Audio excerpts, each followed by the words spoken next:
There's something uniquely cruel about silence. Not the kind that follows a loud argument, or the one that settles between two strangers. I mean the silence that exists between people who are supposed to love each other. That creeping, heavy stillness that says more than words ever could. That was the silence that had settled between me and Elena. For context, Elena and I had been married for 11 years. Not perfect years, not easy ones, but they were ours. We had our rituals: Sunday coffee on the porch, homemade lasagna on Wednesdays, late-night reruns of detective shows, even though we both knew how they'd end. From the outside, we looked stable. And maybe that was the word that should have warned me. Stable. Like an old structure that no one checks anymore, until the termites finally bring it crashing down. The first time I noticed something was off was 2 months ago. We were at a small dinner party hosted by one of my old college buddies, Jake, someone I hadn't seen in years. As we mingled, I caught Elena off in a corner, speaking with someone I recognized but hadn't thought about in ages, Darren Monroe. Darren was one of those people you don't necessarily hate, but if he were on fire, you'd roast marshmallows instead of reaching for water. He and I had a long, messy history, fierce competition during our business school years, one-upping each other until it turned sour. He had a natural ability to make others feel smaller, and he took pride in it. I watched them from across the room. She was laughing, openly, in that way she hadn't with me in months.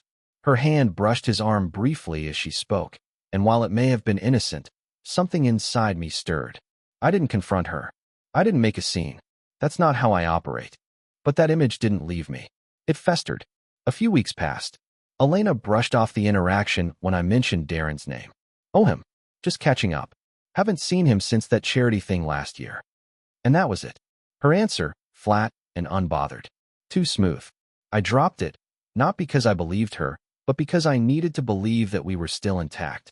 It wasn't until the second strange encounter that the whisper turned into a scream. I was rearranging the garage one Saturday, cleaning out the junk that had accumulated over the years. Elena was out shopping with her sister, or so she said. As I shifted an old stack of books from a forgotten shelf, something fell. A card.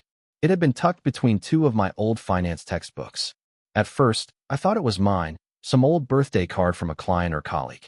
But the handwriting was definitely not addressed to me. The card was blank on the front, just a soft pastel design, but inside it read, "Last night was incredible. I miss your hands already. Can't stop thinking about you. D." No name, just an initial. But I didn't need more than that. My fingers trembled only slightly. I stood in the garage for a long moment, letting the weight of the truth press down. Not shocked, not yet. Just still. I didn't confront her that day either. Again, not my style. I put the card in a small tin box in the attic with the tax records and left it there.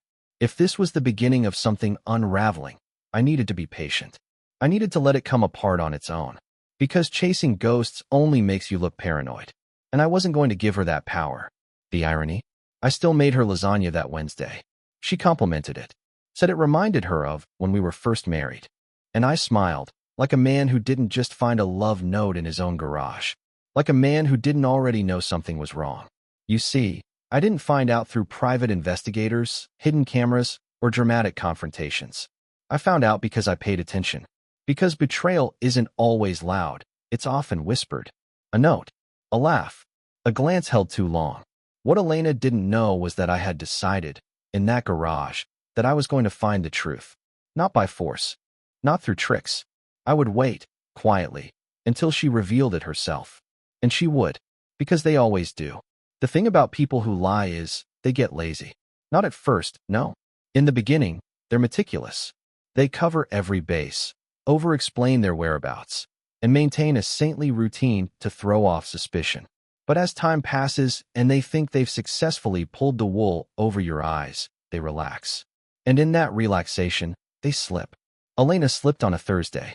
It was one of those gray, indecisive days where the sky can't figure out if it wants to rain or just brood. I had come home early from work. An unexpected systems outage had shut the office down by noon. I didn't text her to let her know, partly because I was tired and partly because I was curious. Her car was in the driveway. That wasn't unusual. She often worked remotely on Thursdays. I entered the house as quietly as I could, the front door creaking just slightly on its hinges. The living room was empty, her laptop closed on the coffee table. Odd. Then I heard it. Her voice, faint and hushed, coming from upstairs. I moved silently. Each step of the staircase slow and deliberate.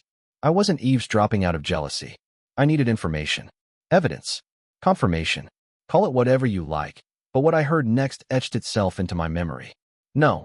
I told you not to call me that when I'm home. Because it slips, that's why. Yes, of course I want to see you again. But you know how careful we have to be. The pause that followed was more damning than the words. That pause was filled with quiet, restrained longing. And then, she laughed. A soft, dangerous laugh. Not the kind you hear from someone who's being blackmailed or manipulated. No, this laugh was warm. Affectionate. Willing. I didn't move. I didn't breathe.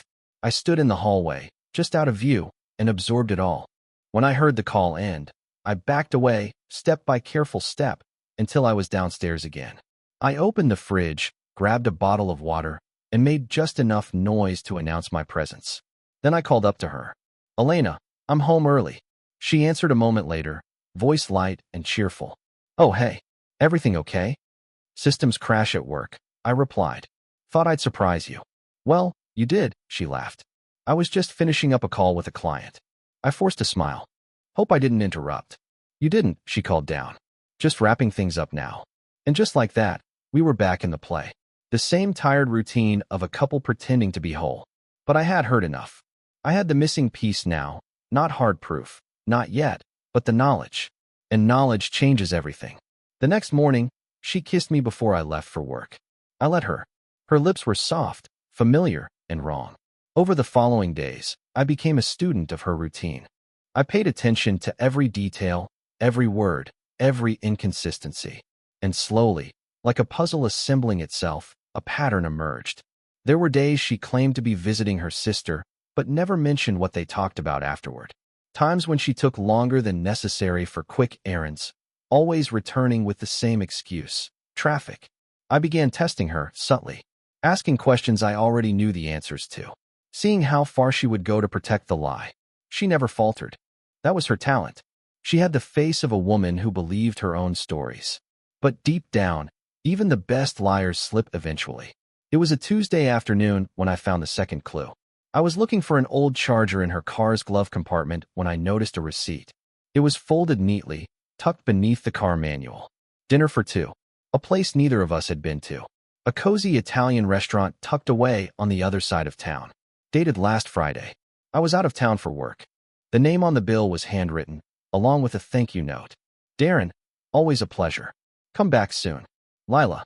Darren. The name struck like a hammer to the chest. It wasn't a coincidence anymore. It wasn't a hunch. It was him. Of all people. The man I once considered a rival. No, an enemy. Is the man my wife was whispering to behind closed doors. Suddenly, everything clicked into place. That dinner party. That laugh. That touch on the arm. That phone call upstairs. Darren Monroe. If there's a more poetic form of betrayal, I haven't heard of it. My wife hadn't just cheated. She'd done it with the one person who knew exactly how to wound me. But I didn't let rage take over. That would have been easy, even expected. No, I filed the receipt away in the same tin box in the attic, next to the card. And then I smiled to myself. Because this wasn't the end. This was the beginning. The hardest part of betrayal isn't the act itself. It's the performance that follows. The mask they wear, the words they choose, the way they wrap the lie in affection, hoping you'll be too blind, too trusting, or too tired to question it. But I wasn't blind anymore. I wasn't trusting. And I sure as hell wasn't tired. That Friday, Elena suggested we go out for dinner. Just the two of us. Her tone was breezy, casual, even affectionate. We haven't done a proper date night in weeks, she said, spinning her wedding ring between her fingers. Feels like we're overdue, doesn't it? I studied her for a beat. She was wearing that peach blouse I always said brought out her eyes. It wasn't for me, though. It was her armor. A shield built of charm and old affection. Sure, I said. Let's do it. We went to a steakhouse we both loved. One of those places with dim lighting and soft jazz playing in the background. Everything about the evening was perfect. Almost rehearsed. She leaned in when she talked, laughed just the right amount, even reached across the table to hold my hand. It was the kind of evening designed to lull someone into complacency. But I didn't bite. I matched her smile, listened to her stories, nodded in all the right places. But inside, I was elsewhere. I was with the receipt in the tin box. I was with the voice I heard on the stairs. I was with Darren Monroe and his smug, knowing smirk. It was after the creme brulee that I gently asked, "Have you talked to Darren lately?" Her fork paused midair. "Darren?" she echoed, like she had to search her memory. "Oh no, not since Jake's dinner party." "Why?" I shrugged, just wondering. He seemed unusually friendly that night. She laughed, a little too lightly. "I think that's just how he is. Always rubbing people the wrong way." I smiled. "You didn't seem rubbed the wrong way." There was a flicker in her eyes. Quick, barely noticeable, but it was there. A ripple in the mask. "I was just being polite," she said. "Of course," I replied, taking a sip of wine. "That's who you are." The rest of the evening played out smoothly. But I knew she felt it. The tension, the edge, the seed of doubt I had planted. And from that moment on, her lies got more careful, more deliberate. She stopped leaving receipts behind, changed her phone password, became meticulous with her alibis. But in doing so, she made her biggest mistake. She assumed I would stop digging. What she didn't realize is that when a man knows the truth, he stops searching for it. He starts preparing for the fallout. The next day, I began building my foundation. I went through our shared documents, bank accounts, insurance policies, property titles, everything. I scanned and backed up what mattered. Transferred certain funds to a private account I had opened years ago. Not because I expected this moment, but because I was raised to always be prepared. I wasn't planning revenge. Not yet. I was planning survival. And as I worked, I realized something else, something quiet but unshakable. I wasn't hurt anymore. The pain had calcified into something colder, something focused. I didn't want to confront her, scream at her, beg her for answers. That would have meant giving her power. I wanted something else. I wanted to understand why. Not because I thought it would excuse her actions, but because clarity is a weapon. And if I was going to survive this with my dignity intact, I needed to understand the full scope of what I was dealing with. So I waited. And then, fate handed me exactly what I needed. The next Tuesday, Elena's phone rang while she was in the shower. It was face down on the kitchen counter, vibrating silently. Normally, I wouldn't touch it. That's not who I am. But the screen lit up as I walked past. The contact name read, D. No last name. Just a single letter. I picked it up. Just one look. The message preview was enough. "Thursday still on? I've been thinking about you all week." My hand tightened around the phone. Not from rage. Not even from betrayal. But from the absolute certainty that I was right. That my instincts, my quiet patience, my weeks of playing dumb had not been in vain. I placed the phone back where I found it, untouched. Let her feel safe. Let her believe her secret was still hers. Thursday. A plan was in motion. And what she didn't know, what she couldn't possibly predict, is that on Thursday, I wouldn't be at work. I would be watching. And waiting. I didn't sleep much the night before. Not because of nerves. I was calm, eerily so, like a soldier on the eve of a mission. There was no turning back now, only forward. Only execution. I had everything planned down to the minute. Elena left the house at 11:20 a.m., claiming she was meeting her sister for lunch.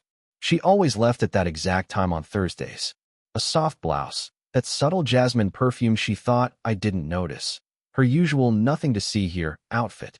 Before she left, she smiled back at me. "Don't forget to water the plants," she said. I smiled. Already did. 15 minutes after she pulled out of the driveway, I grabbed my keys and followed, but not directly. I didn't need to. I already knew where she was going. The boutique hotel on the outskirts of town, quiet, discreet, mostly used by business travelers and the occasional affair. I'd been there 2 days prior, played the role of an anniversary planner. I asked a few innocent questions and left a tip at the front desk. I didn't book a room. I just wanted to confirm a pattern. And the receptionist, eager to help a thoughtful husband, told me what I needed to know. Darren Monroe checked in every Thursday around noon. At 11:45, I parked across the street from the hotel behind a hedge of trimmed boxwood. I sat in the car with the windows up, coffee in hand, watching. At 11:58, Elena's car pulled in. She stepped out wearing sunglasses, her walk confident, almost joyful. 2 minutes later, Darren arrived in a sleek gray Lexus.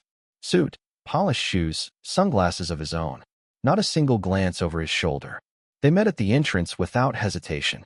No kiss. No hug. Just a look. One of those quiet, familiar looks that said everything. And then they disappeared inside. I didn't follow. I didn't need to. The truth doesn't need volume. It just needs confirmation. And I had it. I stayed in the car for nearly an hour, letting the silence settle over me like a blanket. Not mourning, not raging, just seeing things clearly for the first time. The marriage, the routine, the pretense. I wasn't shocked. I wasn't broken. I was resolved. By the time I got home, I was operating on instinct. I walked through the house, our bedroom, her closet, and began packing her things. Neatly, carefully, no malice in the process. Clothes folded, jewelry organized, makeup wrapped. I took care not to damage anything. I wasn't angry. I just wanted the facade gone. By evening, the locks were changed. Her key would no longer work. At 7:34 p.m., I heard her car in the driveway. Then keys jingling at the front door. Then nothing. A pause. Confusion. The doorbell rang. I opened the door and met her eyes. "The key's not working," she said, trying to sound casual. "I changed the locks," I replied. She blinked. "What? Why would you?" "Your boxes are in the garage. I left space in case I missed anything." Her face dropped. "Martin, you're scaring me." "You should be." She took a step forward. "We need to talk about this." "There's nothing left to talk about. You were with him today? Same place, same time. Like every Thursday." Her face went white. Her mouth opened, but no words came. Then she tried again. "You were spying on me?" "No. I just watched." "You don't know what you saw." "I saw enough." She looked down at the threshold between us, her composure fraying. "Martin, please. This doesn't have to end this way." But we both knew it did. I stepped back, closed the door, locked it. Through the frosted glass, I saw her silhouette linger for a few seconds. Then, slowly, she turned and walked away. The morning after I shut the door on her, I expected retaliation, tears, apologies, maybe anger. But what I got instead was silence. No messages, no missed calls, not even a knock on the door. That absence told me everything. She wasn't shocked. She was prepared. And she was already thinking about how to control the story. Monday at work, Greg leaned into my office. "Saw Elena downtown yesterday," he said. "She looked good. Said you were traveling again." I raised an eyebrow. "Did she now?" "Yeah. Friendly as ever. Didn't say anything was wrong." "Why would she?" I replied. The more I thought about it, the more I saw the outline of her plan. Distance herself from the scandal, paint me as the cold husband, make her betrayal look like desperation. She was already spinning the narrative. I didn't respond. I just started preparing. That night, I drafted a letter, calm, factual. It laid out the timeline of her affair, the lies, the moment I caught her. I didn't send it, but it was ready, just in case. The first message didn't come from her. It came from Darren. "Martin, I'd appreciate a conversation. Just man to man. No punctuation. No apology. No shame." I didn't reply. A day later. I didn't mean for it to go this far. Still nothing from me. Then, finally, Elena called. Not to explain. Not to cry. Just to ask for her earrings. "I'll leave them in the mailbox," I said, and hung up. Cold. Maybe. But it was what she deserved. A few days later, her mother called. We had always gotten along, so I answered.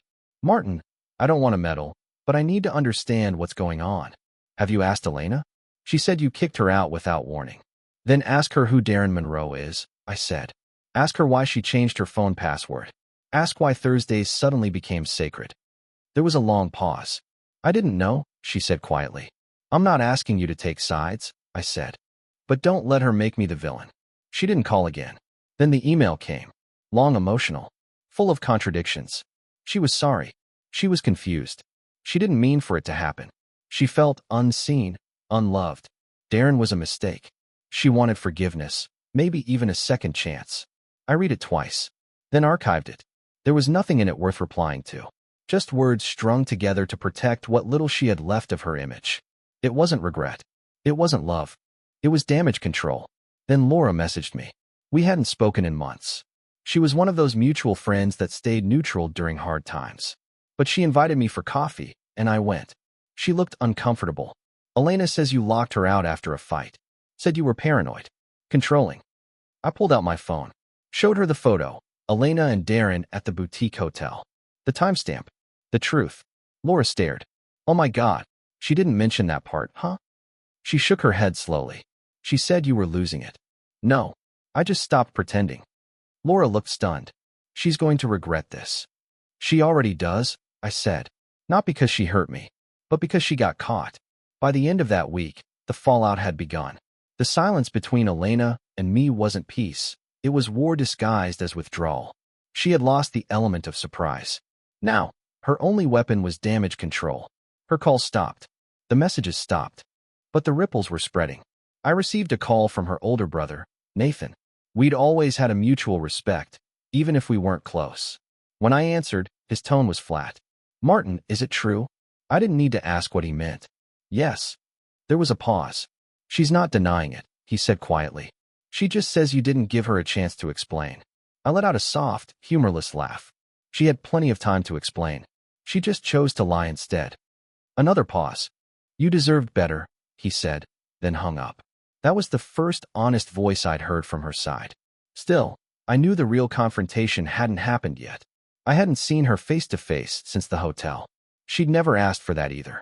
Maybe she knew she couldn't look me in the eye. Or maybe she knew I wouldn't look back. The truth is, I wasn't angry anymore. Not in the explosive way people expect. That kind of anger is short-lived. What I felt was deeper, colder, a quiet, calculated severing. I didn't want revenge. I wanted closure. And that meant I needed to understand what went wrong, not for her sake, but for mine. So I started asking myself the hard questions. Had I been distant? Had I ignored signs before the affair? Had I stopped trying? I traced back the last year. The changes in our routines. The nights we sat in the same room, but said nothing. The way her affection had shifted from natural to performative. The way I stopped asking where she was going because I already knew the answer I'd get. Yes, I had failed in places. We both had. But I hadn't cheated. I hadn't broken the vow. And that distinction mattered. The betrayal wasn't just the affair, it was the erosion of honesty. The quiet decay of trust. One night, I found myself standing in the doorway of the guest bedroom where I'd moved her belongings. I looked at the boxes, still unopened. A life condensed into cardboard and tape. I sat on the bed and opened one box, not because I cared about the contents, but because I wanted to see what she chose to take. At the top was a journal, one I hadn't seen before. I shouldn't have opened it, but I did. And what I found inside wasn't rage or longing, it was doubt. Page after page of confusion, loneliness, guilt, questions about our future, reflections about Darren. Her words danced between justification and regret. She called me distant. She called them a mistake. And in one entry, she wrote, I don't know if I love Martin anymore, or if I ever did. Maybe I just loved who I thought he was. I closed the journal. I didn't need to read more. I didn't feel vindicated. I didn't feel hurt. I felt done. Elena had crossed a line that no apology could walk her back from. Even if Darren disappeared. Even if she came crawling with promises and tears. The part of me that had once fought for us was already gone. A few days later, I instructed my lawyer to begin the formal separation process. That night, I stood in the kitchen alone. I poured myself a drink, turned off the lights, and let the quiet settle in. Not the silence of betrayal. This time, it was peace. It was a Tuesday afternoon when the message finally came. Short, deceptively simple. We need to talk. Please. One last time. I stared at the screen, considering the weight behind those words. Not anger. Not desperation. Just inevitability. She had waited weeks. Maybe she thought time would soften me.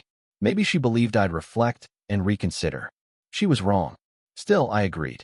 Not for closure. Mine had come days ago. But there was something I needed to see. The face of the person who had once stood across from me, dressed in white, promising forever. I wanted to look into those eyes and see if she recognized what she had destroyed. We met at a small cafe. Neutral ground. Public enough to avoid dramatics. I arrived first, sat at a corner table where the sun wouldn't hit me directly, and ordered a black coffee. No sugar. She arrived 5 minutes late. Not fashionably, not carelessly, hesitantly. Her hair was pulled back. Minimal makeup. No jewelry. A version of herself I hadn't seen in years. She sat down, folding her hands on the table. Thanks for agreeing to this. I nodded but said nothing. A long silence stretched between us before she broke it. I know you hate me. I don't, I said quietly. I just don't respect you anymore. She flinched like the words struck her harder than she expected. I made a mistake, she said. A terrible one. That's not true, I replied. A mistake is forgetting an anniversary. What you did was a decision. Repeated. Sustained. Her lips parted, then closed again. She looked away. I didn't plan for any of this, she said, her voice barely above a whisper. It just happened. Affairs don't just happen, Elena. You don't accidentally find yourself in a hotel with someone on a Thursday afternoon. She looked down, blinking quickly. I felt invisible, like I was vanishing in our marriage. I sipped my coffee, the bitterness grounding me. So you fixed that by disappearing from it completely. She opened her mouth to argue, then stopped. Her eyes met mine, and for the first time, I saw something close to what I'd been waiting for. Not guilt, not shame. Grief. But it was too late. I was weak, she said. He was familiar. It wasn't love. Not really. It wasn't me either, I replied. That's the part you'll never understand. She nodded slowly. I know I ruined everything. And I know I don't deserve forgiveness. You don't, I said. But this isn't about forgiveness. It's about truth. Her eyes searched mine. Then tell me the truth. Why didn't you confront me sooner? Why didn't you stop me? I leaned forward, my voice even. Because I was waiting for you to show me who you really were. And you did. I didn't stop you because I needed to see how far you were willing to go. She sat back, her posture crumbling. And now, she asked. Now I let you go. She was quiet for a long time. Then, finally, she said, I miss who we used to be. I didn't reply. She stood, gathered her bag, and paused. I hope one day, you find someone who makes you feel seen again. I looked up at her. I already do. Every time I look in the mirror. She hesitated, nodded once, then walked out of the cafe and out of my life. I stayed a while longer, finishing my coffee in silence. Outside, the day was bright. Unapologetically so. For the first time in years, I wasn't thinking about what I'd lost. I was thinking about what came next. I didn't watch her leave from the cafe. I didn't turn my head to catch one last glimpse. That final conversation had given me what I came for. Confirmation that the person she was now was a stranger I no longer recognized, and that I was free to walk forward without her shadow trailing behind me. The divorce proceedings moved quickly after that. There were no drawn-out battles, no hysterical scenes in court, no desperate counterclaims. Just signatures on dotted lines, the cold mechanics of closure. My lawyer handed me the final papers with the professionalism of someone who's done this too many times to be sentimental. It's done, he said. I nodded. Any thoughts? He asked. I folded the papers and placed them in my briefcase. I hope she finds peace, I said. And I hope I never see her again. What surprised me most was how little emotion I felt. No elation. No grief. Just stillness. Like a room once filled with noise had finally gone quiet. The kind of quiet that doesn't haunt you, it heals you. That evening, I returned home and stood at the threshold of what used to be our bedroom. Now it was just a room. I stepped inside and opened the last drawer she had left untouched. Tucked in the corner was a small photo album. The early years. Honeymoon in Santorini. Her smile bright, real. My hand resting gently on her back. I closed it after 3 pages. I wasn't looking for nostalgia. I was looking for a clean break. The next morning, I took down the wedding photo from the hallway. The frame was expensive, but the image inside no longer belonged here. I stored it in the attic, not out of bitterness, but because it didn't deserve to be destroyed. Just hidden, like a chapter you don't reread, but also can't rip out. By Friday, I had removed all traces of her from the house. Clothes, books, trinkets. It was methodical, controlled, my way of reclaiming the space. But it wasn't just the house that changed. It was me. I no longer moved through the day wondering when the next lie would fall from her lips. I no longer stared at my phone, anticipating another attempt at control. I was no longer a man waiting for an apology. I was a man at peace with the truth. I had spoken with her only once more after the divorce, briefly, to coordinate the last transfer of items. She was polite, even respectful, but there was something hollow in her voice, like someone who had finally realized the cost of what they'd done, too late to undo it. She didn't ask how I was. She didn't bring up Darren, and I didn't care. A week later, I received a letter. Handwritten. It wasn't an apology. It wasn't a plea. It was a confession. She wrote about how the affair had started, how Darren had reached out to her after a business mixer, how he'd been patient, methodical, how he fed her insecurities until she leaned into him like a shelter. She admitted it hadn't been love, it had been escape. From routine. from aging, from reality. She ended it with, I thought I was running towards something, but I was just running from myself. There was no return address. I folded the letter and placed it next to the journal she had left behind. I didn't reread either. They weren't for me anymore. They were artifacts of someone else's mistakes. That night, I went for a long drive. No destination, just movement. The city lights flickered past me as I cruised through quiet streets. Windows down, music low. The world felt bigger. And for the first time in years, I felt unbound. As I crossed the bridge over the river, I rolled to a stop and stepped out. I leaned against the railing, staring into the dark water below. I didn't think about her. I didn't think about Darren. I thought about the man I used to be. And I promised myself that I would never again trade truth for comfort. Never again excuse betrayal to keep a fragile peace. Never again carry the weight of someone else's lies on my back. I had survived the betrayal. But more importantly, I had walked through it and emerged whole. Not because I was stronger than her, but because I never stopped being honest. The strange thing about betrayal is how it teaches you to rebuild, not just your life, but yourself. The weeks following the finalization of the divorce were uneventful on the surface. I returned to work, nodded through morning meetings, paid my bills, cleaned my home. The normal rhythm of life returned, but everything felt different. Sharper, cleaner. My colleagues, once hesitant to bring up Elena, had stopped skirting around the topic. Greg, the same guy who mentioned seeing her in town, finally said over coffee, "You look lighter." I just smiled. Because I am. There was no performance in me anymore. No effort to maintain appearances, to act like the perfect husband. That mask had cracked long ago, and now that I'd thrown it away, I realized how much it had weighed me down. I started doing things I hadn't made time for in years. I ran again. Not out of stress, not to exhaust myself, just to feel the rhythm of my feet on the pavement, the crisp morning air in my lungs. I signed up for a class in digital photography, something I'd once considered pursuing before marriage redirected my priorities. It wasn't about finding distractions. It was about rediscovering the parts of me that had been dormant. There was no grand epiphany, no dramatic transformation, just a quiet series of choices. Better habits, healthier routines, silence when needed, solitude when welcome. One afternoon, while walking through a weekend market, I ran into Laura, the friend who had seen the photo of Elena and Darren weeks before. She smiled when she saw me, her expression warm, genuine. "You look different," she said. "Good different." She nodded. "Very." We talked for a while. About neutral things. Books, music, work. She didn't mention Elena, and neither did I. That chapter had closed. There was no need to keep revisiting it. As the conversation wound down, she hesitated before asking, "Are you seeing anyone?" "No," I said honestly. "Not yet." She nodded again, her smile unchanged. "You will." I walked away from that conversation feeling something I hadn't expected. Readiness. I wasn't chasing companionship. I wasn't trying to fill the empty side of the bed. I wasn't searching for validation in someone else's affection. But I was open. There's a power in that. Quiet. Solid.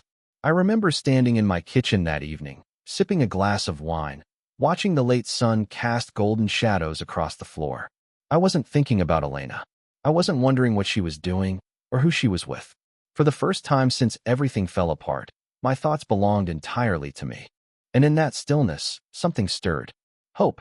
Not the naive kind, the kind that expects love to be flawless and forever, but the mature kind, the kind that understands love is a risk, that trust is a choice, that people are flawed, and sometimes they fail you. But that doesn't mean you stop trying. That night, I opened my laptop and began drafting something. Not a journal entry, not a letter, just thoughts, observations, moments I wanted to remember. It wasn't for anyone else, just for me. A way to mark the distance between who I was and who I was becoming. And I realized something profound, something that had eluded me through months of anger, grief, and silence. Healing doesn't always look like joy. Sometimes it looks like this, peaceful, deliberate, and quiet. The kind of quiet that doesn't come from absence, but from clarity. It's been 6 months since the door closed behind her for the last time. The seasons have changed. The air is cooler now, crisper in the mornings. The trees in the neighborhood have begun shedding their leaves, and with every gust of wind, I'm reminded that endings, like autumn, are simply nature's way of preparing for renewal. Life has taken on a quieter tone, but not a hollow one. The house no longer echoes with strained conversations or half-hearted laughter. It breathes.